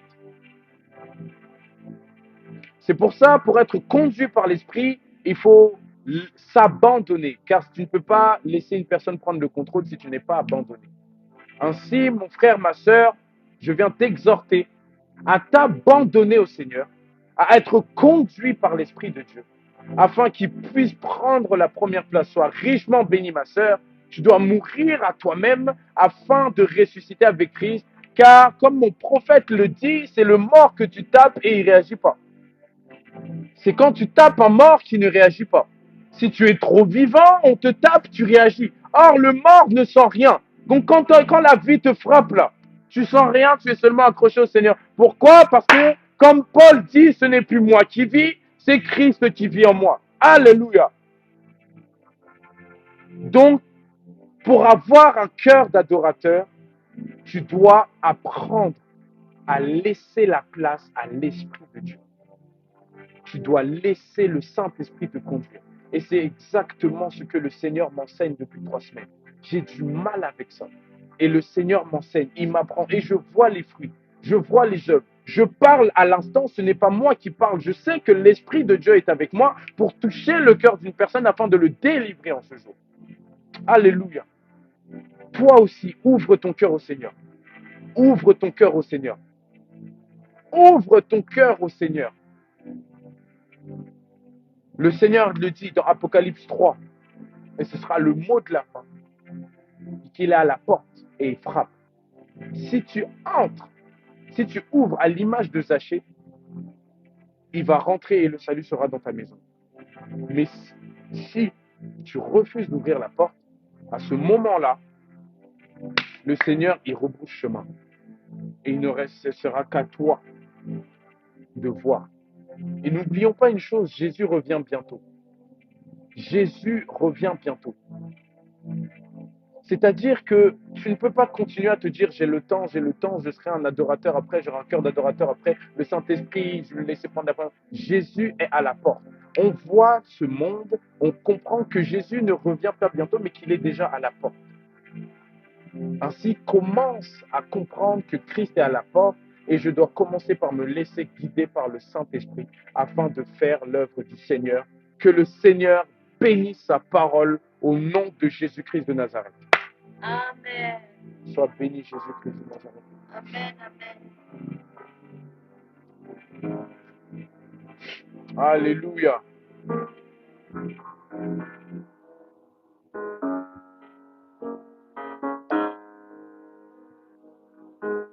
Seigneur, je te bénis, Seigneur, pour ce moment, Seigneur Jésus. Car je sais que tu as parlé à quelqu'un, Seigneur, mon Dieu, mon roi.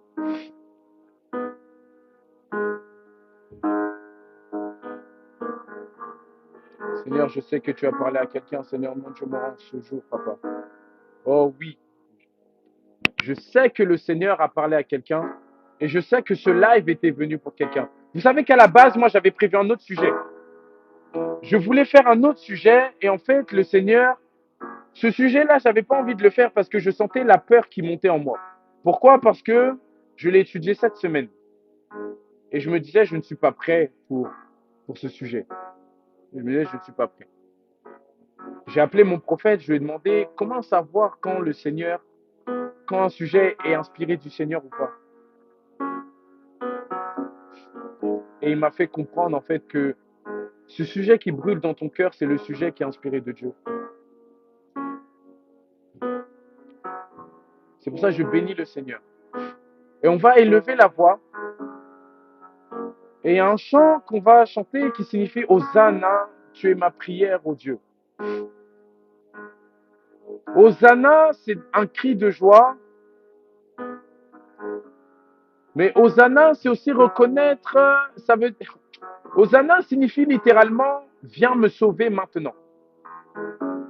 Ainsi, tu vas comprendre que tu vas demander au Seigneur de venir te sauver, de venir au secours de cette chose-là, de ton incrédulité, de venir au secours de ta vie, de venir au secours si tu sais que tu n'as pas ce cœur d'adorateur, que tu n'as pas ce cœur qui brûle pour lui. Tu vas demander au Seigneur de venir te secourir. Hosanna signifie secours-moi. Et tu vas dire, Hosanna, tu es ma prière, ô Dieu. Tu es ma prière, Seigneur, car je veux te ressembler. Alléluia.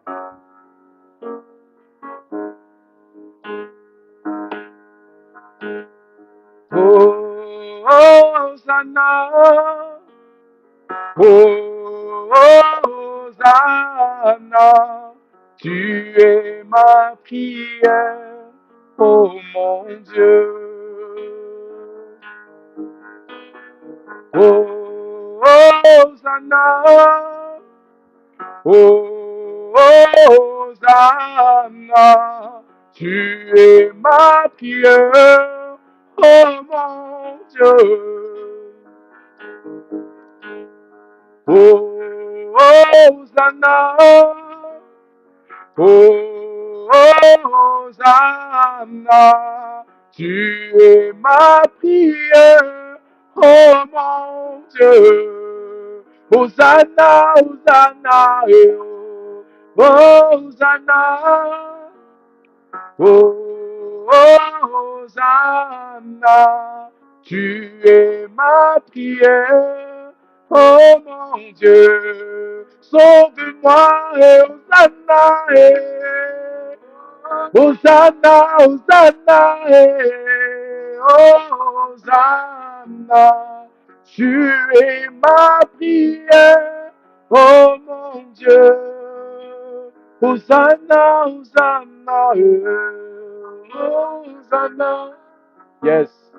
Oh, Hosanna, tu es ma prière, oh oui, tu es ma prière, oh mon Dieu, ma prière, oh mon, tu es ma prière, oh mon Dieu. Oui, tu es ma prière, oh mon, tu es ma prière, oh mon, tu es ma prière, oh mon, tu es ma prière. Seigneur Jésus, ma prière, c'est de te ressembler, Seigneur. Oui, tu es ma prière, Seigneur mon Dieu, mon roi, car je veux te ressembler. Seigneur Jésus, je veux te ressembler, Seigneur mon Dieu, mon roi. Je veux être semblable à toi, Jésus-Christ de Nazareth. Je veux te ressembler, Seigneur. Je veux avoir ce cœur d'adorateur. Je veux avoir cette vie d'adoration, Seigneur. C'est pour ça que je demande, Seigneur mon Dieu, mon roi, que tu puisses prendre la première place. Prends la première place, Seigneur. Je veux être un adorateur. Je veux être un adorateur, Jésus. Tu es ma prière, Seigneur mon Dieu, mon roi. J'ai besoin de toi, Jésus-Christ de Nazareth. J'ai besoin de toi, Dieu des armées. J'ai besoin de toi, Père éternel. Jésus, viens à mon secours, Seigneur mon Dieu, mon roi. J'ai crié aux Hosanna, Seigneur, pour que tu viennes à mon secours. J'ai crié aux Hosanna pour que tu viennes au secours de ma foi. J'ai crié aux Hosanna pour que tu viennes à mon secours, au secours de mon incrédulité, au secours de mon raisonnement, parce que je veux te ressembler, Seigneur. Je veux être à ton image, Jésus. Oui, tu es ma prière. Oh mon Dieu, ma prière, oh mon Dieu. Tu es ma prière, oh mon Dieu.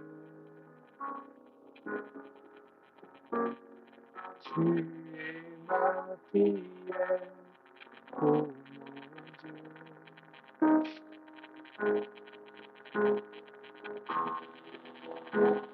Yes.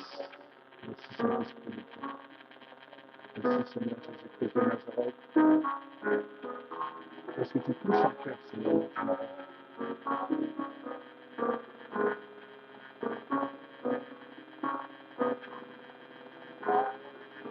Je sais que tu touches un cœur, Seigneur, mon Dieu.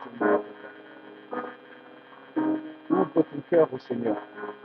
Ouvre ton cœur au Seigneur. Je sais que le Seigneur veut faire son entrée dans le cœur de quelqu'un.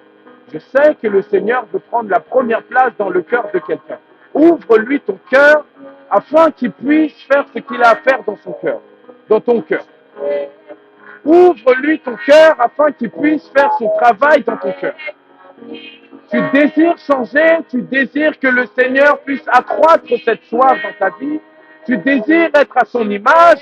Ainsi, ouvre ton cœur afin qu'il puisse faire son travail. Ouvre ton cœur afin qu'il puisse faire son travail. Au nom de Jésus, yes. Ouvre ton cœur au Saint-Esprit de Dieu. Laisse-toi guider par l'Esprit de Dieu. Laisse-toi guider par le Seigneur. Laisse-toi guider par le Seigneur. Alléluia. Yes. Je sais que le Seigneur, le Saint-Esprit est entré dans le cœur de quelqu'un. Ne cherche pas à résister à l'Esprit de Dieu qui fait son travail dans ton cœur. Toutes ces choses, si tu te sens brisé en toi, si tu sens qu'il y a quelque chose qui vient te déranger, c'est normal.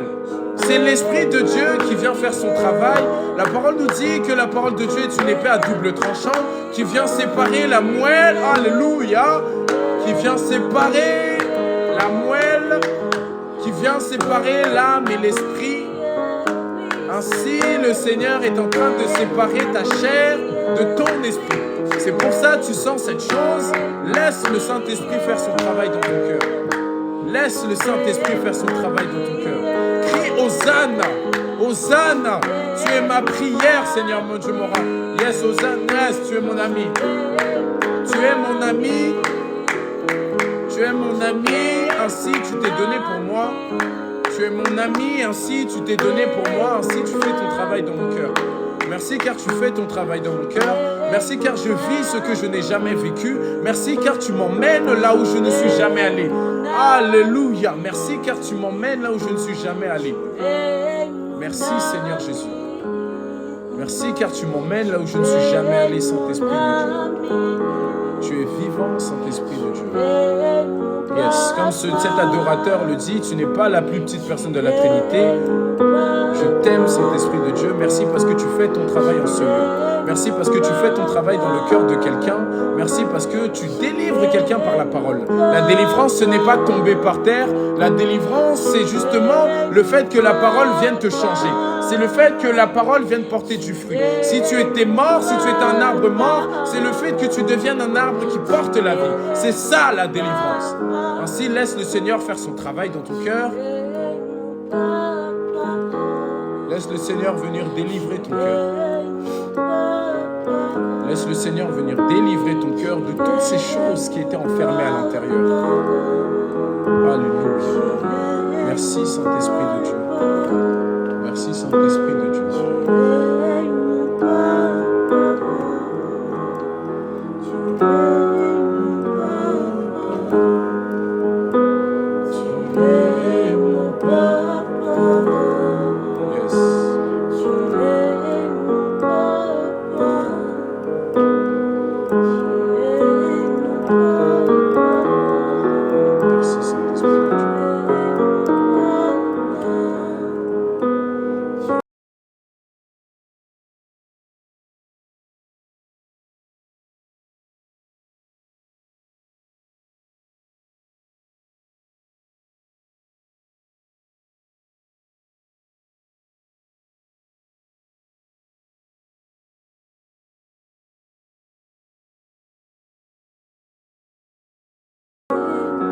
Car même si une mère peut oublier le fruit de ses entrailles, moi l'Éternel, je ne t'oublierai jamais.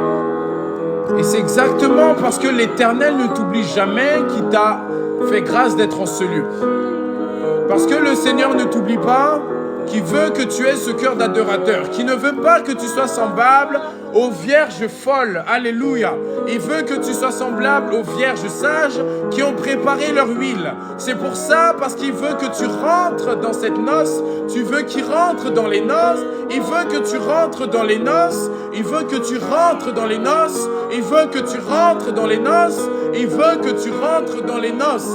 Ainsi, ouvre-lui la porte, parce que ce Père qui ne t'abandonne pas a fait grâce que même si tu étais mort aujourd'hui, même si tu étais morte aujourd'hui, tu puisses ressusciter, car l'Esprit de Dieu est venu te saisir. Alléluia.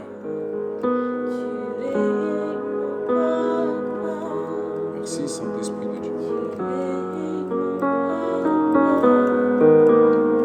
Mets ta confiance en Dieu. Yes, mets ta confiance en Dieu. Je ne sais pas ce que tu peux traverser, mais mets ta confiance en Dieu. Si tu as des doutes, je ne sais pas ce que tu peux avoir, mais mets ta confiance en Dieu, quel que soit ce que tu peux avoir. Mets ta confiance en Dieu. Mets ta confiance en Dieu. Aie confiance en Dieu. Quelles que soient les situations difficiles que tu peux traverser, Seigneur, mets ta confiance en Dieu. Mets ta confiance en Dieu. Sois couché. Yes. Tu es ma force, Jésus. Tu es ma force. Tu es ma force. Yes. Si tu étais faible, proclame que le Seigneur est ta force. Parce qu'il a dit, oh Jésus, l'apôtre Paul dit, quand je suis faible, c'est alors que je suis fort, car ma puissance s'accomplit dans la faiblesse. Tu es faible, tu te sens faible, tu sens que tu es à bout. Rappelle-toi que le Seigneur est ta force. Rappelle-toi que le Seigneur n'a pas dit à Gédéon, il n'a pas dit à Josué, fortifie-toi car tu es Josué. Il a dit, fortifie-toi car je suis avec toi. Il a dit à Moïse, fortifie-toi car je suis avec toi. Fortifie-toi car je suis avec toi. Alléluia. Fortifie-toi car je suis est ta force. Fortifie-toi car je suis est ma force. Répète que je suis est ma force. Dis-le, tu es ma force. Tu es ma force. Yes. Yes, yes, yes, yes, yes.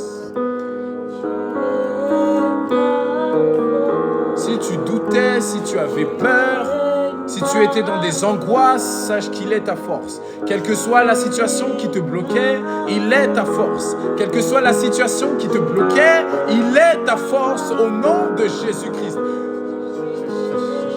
Yes. Il est ta force, il est ta force. Il est ta force. Saint-Esprit, prends le total contrôle de moi, Jésus. Tu es ma force, Jésus.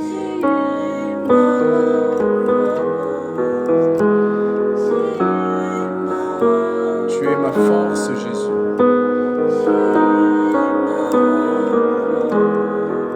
Tu es ma force, Jésus. J'ai un cantique qui me vient en tête. Je lève les mains vers le ciel. Je te donne mon cœur. Je dirai à mon âme, tu es Dieu de tout. Même si les mers se déchaînent, yes, tu les calmes. Tu es mon repos. Tu es au contrôle. Je lève mes mains vers les cieux. Je te donne mon cœur. Je dirai à mon Alléluia de tout. Même si les mers se déchaînent, tu parles et tu les calmes. Tu es mon tu es au contrôle. Je lève. Jésus, je te donne mon cœur afin que tu fasses ce que tu veux de moi. Le fait que je te donne mon cœur, c'est la preuve que je te laisse entrer dans ma vie. Même si les mers, comme je suis couché, même si les vents, même si les mers arrivent, Jésus-Christ de Nazareth, j'ai confiance en toi. J'ai confiance en toi et en ton esprit parce que tu es au contrôle. Tu es au contrôle. Je lève mes mains et je lève mes mains vers vis ce chant. Ce n'est pas un chant, c'est une prière. Alléluia. Que je dirai à mon âme, tu es Dieu de tout. Même si les mers se déchaînent, tu parles et tu les calmes. Tu es mon repos, tu es au compte. Je lève mes mains et je sais que ce chant fait du bien au cœur de quelqu'un. Toi qui étais stressé, toi qui étais dans les doutes, accapare-toi ce chant. Que ce chant soit ta prière. Il est le Dieu de tout, que ce chant soit ta prière. Si tu étais accablé parce que tu n'arrivais pas à sortir de la chair, parce qu'un péché t'accablait, parce qu'il y a une chose qui t'accablait, ce Dieu est au contrôle. Alléluia. Il est le Dieu de toutes choses. Il est le Dieu de toutes choses. Yes. Tu es mon repos. Tu es au contrôle. Tu es mon repos. Tu es au contrôle. Tu es mon repos. Il est ton repos. Il est ton repos. Il dit dans Matthieu 11, 28, déchargez-vous. Il dit dans le livre de Pierre, déchargez-vous. Il dit, dans Thessaloniciens, faites-moi connaître vos besoins par des prières et des supplications. C'est ce qu'il te demande de faire ce soir. Dépose tout à ses pieds, car il est ton repos. Il te donne le shalom. Shalom signifie paix, le repos. Il te donne le Shabbat. Le Shabbat, c'est le repos. Il t'a donné le Shabbat. Et le Shabbat, c'est le repos. Il est ton repos. Comprends qu'il est ton repos. Comprends qu'il est ton repos. Alléluia. Comprends qu'il est ton repos. Il est ton repos. Il est au contrôle. S'il est ton repos, tu dois tout décharger à ses pieds. Tu dois lui ouvrir ton cœur afin qu'il soit... Alléluia. Afin qu'il prenne ta charge. Si tu étais un arbre mort, dis au Seigneur que tu veux changer de nature. Dis au Seigneur que tu veux changer de nature. Dis au Seigneur que tu veux changer de contour, de nature. Tu veux être brisé. Tu veux être brisé. Alléluia.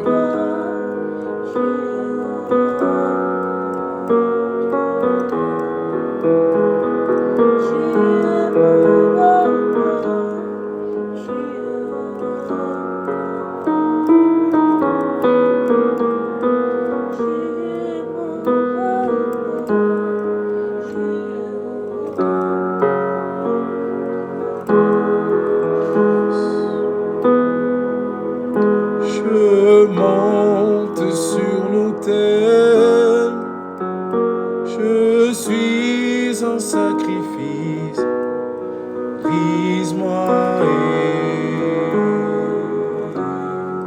je veux te ressembler, alléluia. Je monte sur l'autel, je suis un sacrifice. Brise-moi et je veux te ressembler. Je monte sur l'autel, monte sur l'autel. Yes, je suis un sacrifice. Brise-moi et brise-moi Jésus.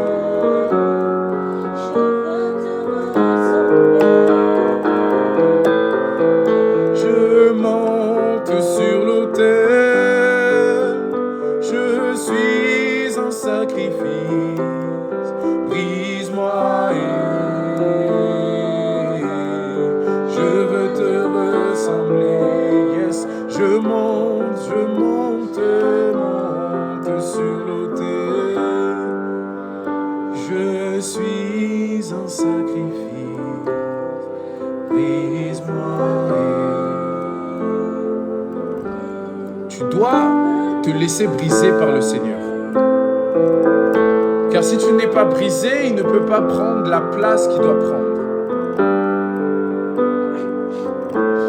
On a parlé de la force centrifuge. Pour que l'Esprit de Dieu puisse prendre sa place, tu dois être brisé. Laisse l'Esprit de Dieu te briser. Laisse le Seigneur te briser. Dis-lui que tu veux être semblable à lui, que tu veux être brisé. Je veux te ressembler.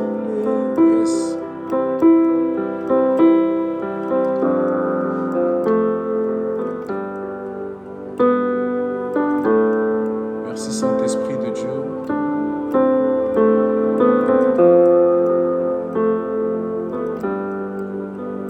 Merci Saint-Esprit de Dieu. Parce que tu as agi aujourd'hui.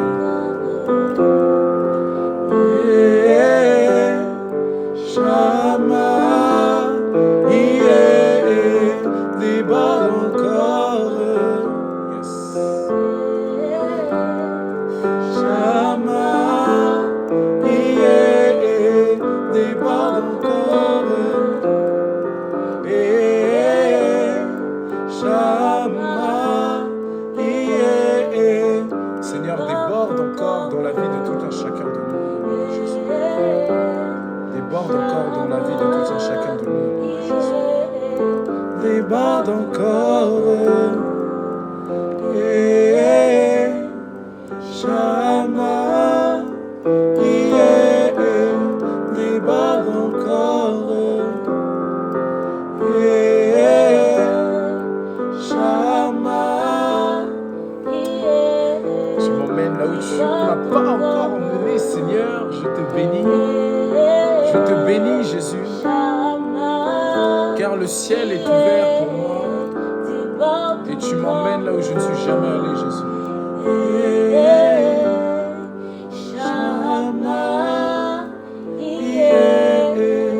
Déborde encore.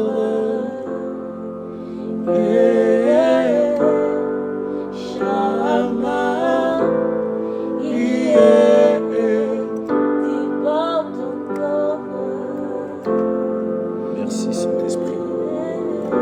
Merci pour ce moment que tu nous as permis d'avoir. Merci pour ton esprit qui est avec nous. Merci Jésus-Christ de Nazareth. Nous t'adorons et nous t'élevons parce que tu es vivant. Merci pour tout ce que tu as fait en ce jour. Merci car tu as délivré le cœur d'une personne. Tu es vivant, Seigneur mon Dieu. Merci car tu m'as utilisé, moi, ce vase vide, Seigneur, que tu as rempli pour ta gloire. Seigneur, que tu puisses me donner d'être maintenu dans l'humilité, Seigneur. Donne-moi d'être maintenu dans les choses de ton nom. Donne-moi, Seigneur, de regarder devant moi. Au nom de Jésus. Merci car tu as guéri le cœur d'une personne. Tu es vivant, Seigneur. Merci. Merci, Jésus. À toi soit l'honneur et la gloire au siècle des siècles. Et avant de conclure, j'aimerais, si une personne en ce lieu n'a jamais accepté Christ, que tu puisses faire cette prière avec moi. La Bible nous dit que si tu confesses le Seigneur Jésus-Christ de Nazareth,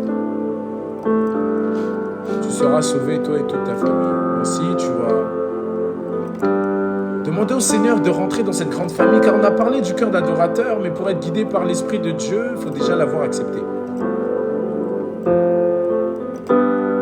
Ainsi, tu vas répéter ces paroles après moi. Dieu Tout-Puissant, Seigneur Jésus-Christ, pour toi-même qui sentais que tu avais fui le Seigneur, pour toi qui es à l'image du Fils prodigue qui veut revenir, on aura une prière juste pour toi après, donc ne quitte pas. D'abord, pour ceux qui veulent donner leur vie à Jésus, répétons, Seigneur Jésus-Christ, je viens au-devant de toi afin de t'accepter comme Seigneur et Sauveur. J'ai entendu ton message et ton esprit m'a convaincu de pécher. Ainsi, Seigneur, je t'accepte comme Seigneur et Sauveur de ma vie.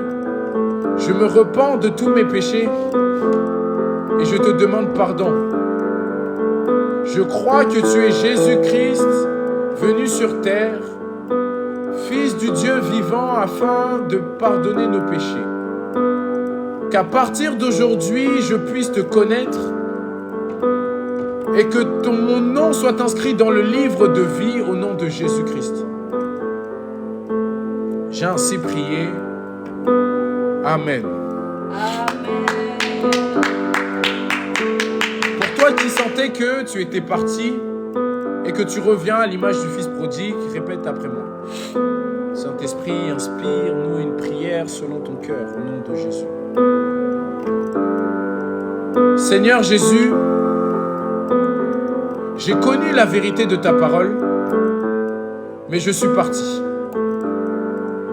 Je viens te demander, Dieu des armées, qu'à l'image du Fils prodigue, Seigneur mon Dieu, mon roi, tu puisses me pardonner, car je reviens à la maison, Seigneur. Aie pitié de moi comme tu as eu pitié de cette femme adultère. Aie pitié de moi comme le père de cet enfant prodigue. Que tu puisses me pardonner ma fuite. Je reviens à la maison. Papa, je reviens à la maison. Répète ça, papa, je reviens à la maison. Papa, je reviens à la maison et sans le Saint-Esprit de Dieu qui te libère de ce poids. Papa, je reviens à la maison. Papa, je reviens à la maison. Papa, je reviens à la maison. Je suis ton fils. Je suis ta fille. Je reviens à la maison. Au nom de Jésus-Christ. Amen.